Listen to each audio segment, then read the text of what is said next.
Avant de démarrer cette vidéo, n'oubliez pas de me soutenir en likant ou vous abonnant, tout en laissant votre avis en commentaire. Et ce qui est très important, c'est de regarder la vidéo entièrement afin de m'aider sur mon référencement par rapport à YouTube. Pour vous, ce n'est peut-être pas grand chose, mais ça pourrait récompenser mon travail effectué afin de vous satisfaire sur différentes vidéos que je peux vous proposer. Par ailleurs, si vous souhaitez avoir encore plus d'informations sur vos œuvres préférées, un manga, un animé comme Dragon Ball, Boruto ou encore même SNK, n'hésitez pas à rejoindre mon serveur Discord Manga News. Vous pourrez trouver tout type d'informations qui pourraient vous intéresser. Sur ce, je vous souhaite une excellente vidéo. Salut les KT, j'espère que vous allez bien. On se retrouve pour parler de l'épisode 236 de Boruto et ça tombe bien, on va en faire la review.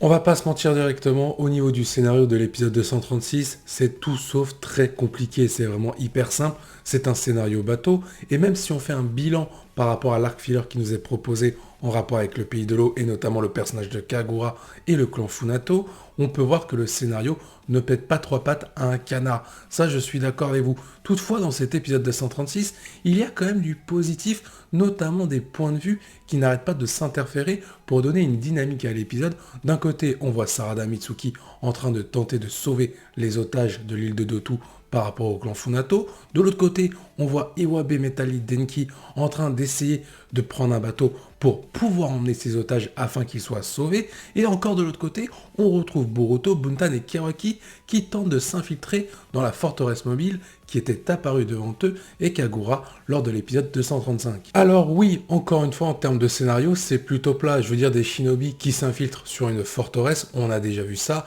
un petit peu pas mal de fois dans l'univers de Naruto et dans l'œuvre de Boruto pour ce qui est de l'anime.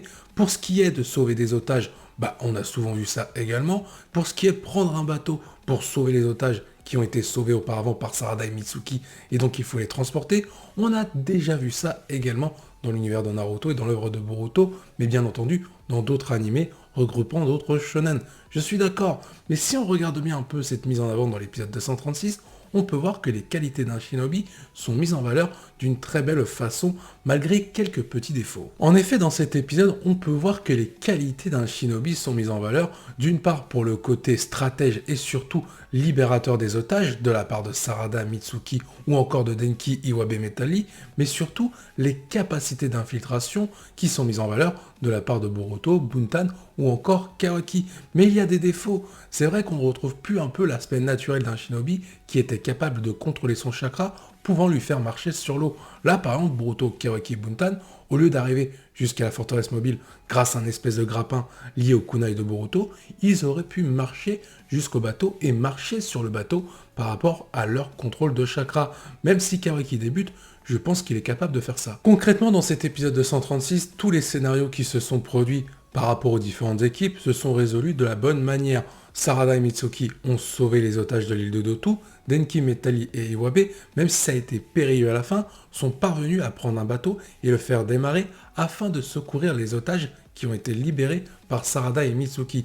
Quant à Boruto, Buntan et Kawaki, ils ont réussi à s'infiltrer sur la forteresse du clan Funato. Mais la petite question se pose, qu'en est-il du personnage de Kagura accompagné de Ebi Ichigo ainsi que de Kyoyo? Lui-même a dit en début d'épisode 236 qu'il restait sur son propre bateau face à l'île de Dotu le temps que Sarada et Mitsuki reviennent. Sauf qu'il va les attendre longtemps vu que Sarada et Mitsuki ont pris actuellement un bateau pour secourir les otages. D'ailleurs, Kagura, qui regarde la forteresse mobile là où Boruto, Kawaki et Buntan se sont infiltrés, va être interrompu en fin d'épisode 236 par un bateau du clan Funato qui vient à sa rencontre. On sent que dans l'épisode 237, Kagura va enfin passer à l'action. Parce que c'est bien beau de nous remettre ce personnage-là dans un arc filler, mais il faut l'exploiter et rajouter du développement au personnage. Au-delà de tous ces éléments qui se sont produits dans cet épisode, il y a eu quand même des éléments intéressants et même positifs. Le cas de Kawaki qui a un mal de mer, qui va se faire soigner par Buntan suite à un énorme coup par sa paume dans le ventre de Kawaki qui va lui permettre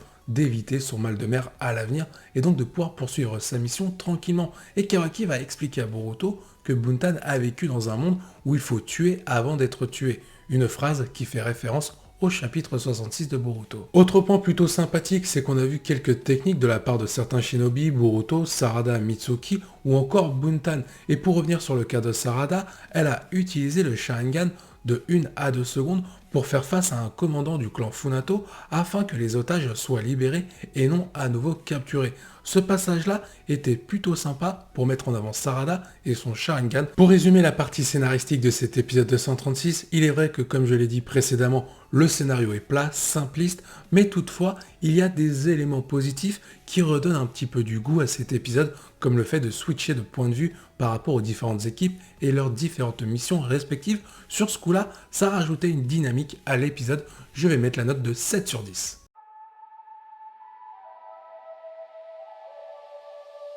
Parlons du scénario global de cet épisode, et il est vrai que sur la mise en scène, il n'y a rien à dire, c'est le point positif de l'épisode. Comme je l'ai dit pour le scénario, on retrouvait différents points de vue qui s'enchaînaient, que ce soit du côté de Sarada Mitsuki, du côté de Denki Metali Iwabe, ou encore du côté de Boruto Kawaki, accompagné de Buntan. Ça rajoutait un petit truc dynamique à l'épisode, et on ne s'ennuyait pas par rapport à cette mise en scène qui a été effectuée par l'animation globale de cet épisode. Sur ce coup-là, c'est un point positif.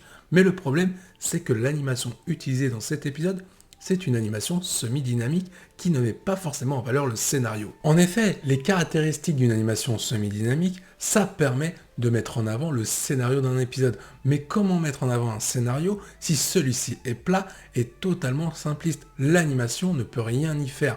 Et le côté semi-dynamique, ça permet de rendre un petit peu plus dynamique l'épisode malgré des moments saccadés. Sauf qu'au final, on se retrouve sur un défaut pour l'épisode 236, car si on n'arrive pas à mettre en avant le scénario et que par rapport à ça, on brille de l'animation pour raconter quelque chose, ça ne sert strictement à rien. On se retrouve un petit peu dans un cercle vicieux. Toutefois, il y a eu des moments extrêmement fluides lorsque les personnages ont utilisé des techniques, je pense notamment à Mitsuki, Boruto ou encore Sarada, donc il faut le relever et ce sera une note de 7,5 sur 10. En ce qui concerne les OST de cet épisode 236, dans la globalité, elles sont plutôt bien appropriées pour les scènes qui nous ont été proposées. Sauf que le souci, il y a eu des scènes où ça méritait des OST et il n'y en avait pas. Donc ça, c'est un petit point négatif qu'il faut rajouter à l'épisode.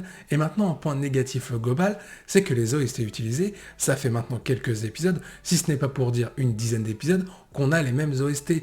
Limite, ça spoil le reste de l'épisode, car tu sais à quoi t'attendre en termes d'émotion quand t'entends une OST, car tu la reconnais. Il faut plus de diversité et non de la répétition. Ça, c'est un vrai défaut à l'anime Boruto depuis quelques temps, et ce sera la note de 6 sur 10 par rapport à ça. Il est temps de parler du design de cet épisode, et il est vrai que ça faisait quelques temps que dans l'anime Boruto, cette caractéristique-là était le point fort par rapport aux autres caractéristiques. On voyait que le design s'améliorait ou se stabilisait par moments, mais surtout ne descendait pas en qualité. Malheureusement, dans l'épisode 236, on a clairement descendu en qualité. Alors toutefois, ça reste potable, mais ça sent vraiment l'évolution qu'il y a eu de manière négative entre l'épisode 235 et 236. On retrouve des personnages de façon simpliste en termes de design, et de l'autre côté on voit des paysages très mal faits et même très flous par moments, on voit même plus les détails.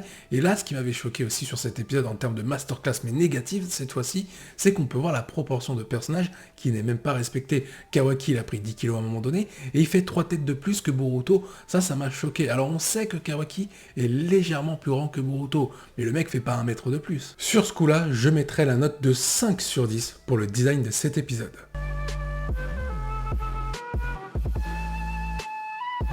Merci d'avoir suivi cette review, je vous dis à la prochaine, portez-vous bien et n'oubliez pas que la volonté du KT soit avec vous.